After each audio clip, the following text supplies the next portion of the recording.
Good morning, I'm Taylor Wilson, and today is Friday, February 7th, 2025. This is the Excerpt.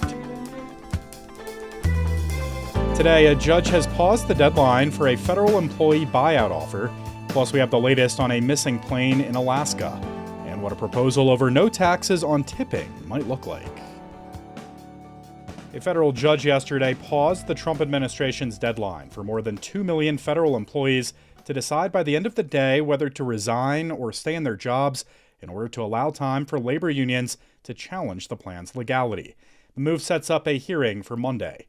I spoke with USA Today Supreme Court correspondent Maureen Grappi for more. Hello, Maureen. Thanks for hopping on. Hey, how are you? Good. Thanks for making some time on this, Maureen. So let's just start with some of the basics for folks just catching up. There's so much news to get to every day. What was this buyout offer from President Trump? The administration was hoping to get many federal employees to agree to resign their jobs in exchange for getting 8 months of pay and benefits through September. All right, and a big decision from a judge yesterday, Thursday, on this buyout offer.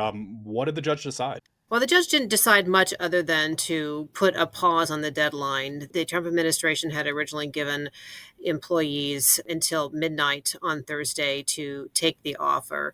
A number of unions that represent federal employees wanted time to challenge this offer, saying it wasn't legally done. And so they asked a judge to put the deadline on hold to give them a chance to challenge it. So the judge did that, and he will have both sides back in his courtroom on Monday to look at the legal arguments about this. What have unions largely argued about these buyouts, Maureen? Their legal argument is similar to, but a little bit different from their argument to the federal employees. They've encouraged employees not to take this. They say that employees can't rely on the government, for example, continuing to pay their benefits and pay through September.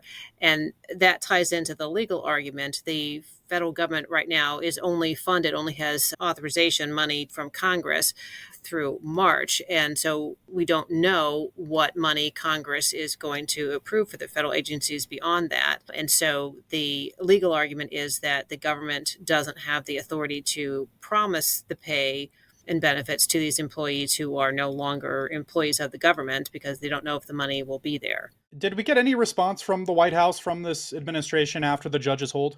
So it's interesting because their response after was a little bit contradictory to their response before the judge acted. So in the legal filing that the administration had made to argue why the deadline shouldn't be extended, the administration had said that this would be too disruptive. The federal employees had relied on this deadline when making their decision.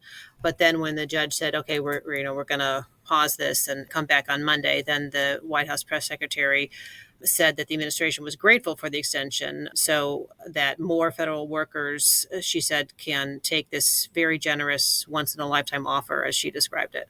All right, Maureen Grappi covers the Supreme Court for USA Today. Thank you, Maureen. Thank you.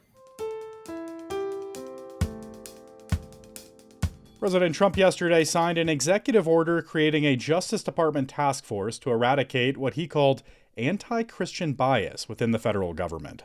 Trump said at the National Prayer Breakfast that the mission of the task force will be to immediately halt all forms of anti-Christian targeting and discrimination in the federal government, including at the Department of Justice, the FBI, the IRS, and other agencies. The president did not cite specific examples of anti-Christian bias, but has previously claimed that the Biden administration used the federal government to target Christians. The Treasury Department has agreed not to give Elon Musk's government efficiency agency access to its payment systems, while a judge hears arguments in a lawsuit alleging Musk illegally searched them. The deal made Wednesday night by the Treasury and a group of federal employee unions and retirees will for now prevent billions of sensitive government payment records from being turned over to Musk's Department of Government Efficiency as part of its moves to shrink the federal government and crack down on alleged waste. In their Monday lawsuit, the employee unions and retirees said Treasury had violated privacy laws by giving Musk and Doge full access to government payment records documenting things from income tax payments to Social Security benefits and federal employee salaries. During a hearing on Wednesday, Treasury lawyers denied violating privacy laws and said only 2 Doge-affiliated people had been given read-only access to its payment systems.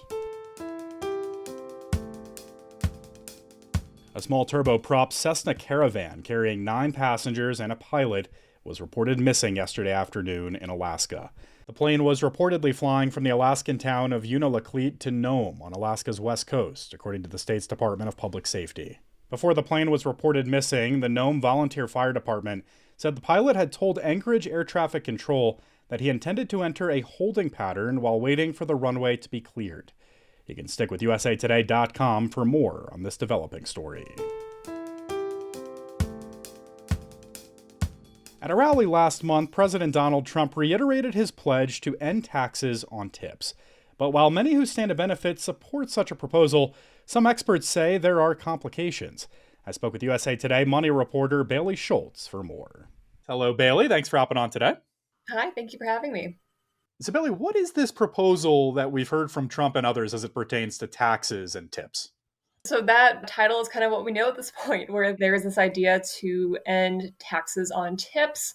There are a few different ways this could roll out, so we'll have to wait and see on exactly what the idea is on how to implement this, where this could be something that just affects federal income tax, or maybe this also affects payroll tax. There are questions on whether this would be sort of an all-encompassing sort of proposal, or whether this is something that would just affect certain workers in certain industries or certain workers who make a certain amount of money. So we're weighing on some of those details to see kind of what direction President Trump wants to go with this. But yeah, it could roll out a few different ways.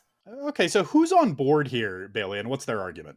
Yeah, so we have seen quite a bit of support for this idea. So, politicians on both sides of the aisle have come out and said they support this. We've seen some bipartisan legislation proposed. We saw Trump first floated this idea when he was on the campaign trail, and then we saw Kamala Harris say that she was also in support of this during her campaign. So that coming from politicians isn't exactly a surprise. But we've also seen a lot of support from trade groups like the American Hotel and Lodging Association say that they support this. We've seen the Culinary Union, which represents the hospitality workers in Nevada. They say they support this idea. And so I think this is just coming when we're seeing support for sort of letting a lot of Americans who have been strapped for cash since these spikes in inflation, allowing some of those workers to just keep more money in their pocket at the end of the day. Well, what do experts say here, Bailey, about what this would actually look like in practice? I mean, who stands to benefit and who might this hurt? So when I spoke to tax policy experts, what they told me is that this is something that sounds like a great political move, but in practice, it gets a little messy where, for one, this is something that would actually benefit a small percentage of Americans. So we see from Yale University's budget lab, about 2.5% of the US workforce was tipped in 2023. And then more than a third of tipped workers didn't actually make enough money to pay federal income taxes to begin with. So small percentage of Americans would actually see the benefits of this sort of proposal. Then there are concerns about the cost of this sort of thing. There are some estimates that say this plan could reduce revenue by more than 100 billion over the next 10 years. I had one expert just describe this as sort of a big policy for a small subset of the workforce. But then there's the question of just who is benefiting from this sort of thing, where, again, points to the Yale Budget Lab, they found that the average tax cut for families who benefit would be about $1,700, while the bottom fifth of earners would save about $200. And so I spoke to another expert who questioned, once again, like whether this would be fair to those non-tip workers as well. So say if you're working a restaurant and you have a chef and a waiter, if they make the same pay, why does it make more sense for just the waiter to have that sort of tax break, tax advantage at the end of the day? So, Bailey, how do Americans feel about tipping overall? So that's another point of concern that was raised, where we have heard that term tipping fatigue a lot in recent months and recent years. And there's a Pew report that found about nearly 3/4 of Americans say that tipping is expected in more places today than it was 5 years ago. This is something that experts told me would likely add to that, where if there is this sort of no tax on tips change, we could see employers switching up how workers are paid so that more of their income comes from tips to see that advantage. And so that is something that we could see sort of adding to that tipping fatigue for consumers. Well, in terms of this proposal you and I have been talking about, we're still kind of in debate mode. But in terms of going forward, I mean, how would implementing this actually work? Is Congress needed? Who are the big players here? So this is something that would likely require an act of Congress. We saw President Trump was in Nevada recently, and he mentioned that he wanted to work with Congress to get a bill on his desk for this. Yeah, like I said earlier, this is something that could roll out a few different ways. So I think we're going to have to wait and see exactly what sort of approach they move forward with this idea. All right. Bailey Schultz covers money for USA Today. Folks can go check out her full piece with a link in today's show notes. Thanks as always, Bailey. Yeah, thank you for having me. Ippei Mizuhara, baseball superstar Shohei Ohtani's former longtime interpreter and confidant, was sentenced to 57 months in federal prison yesterday after stealing nearly $17 million from Ohtani to pay off sports gambling debts.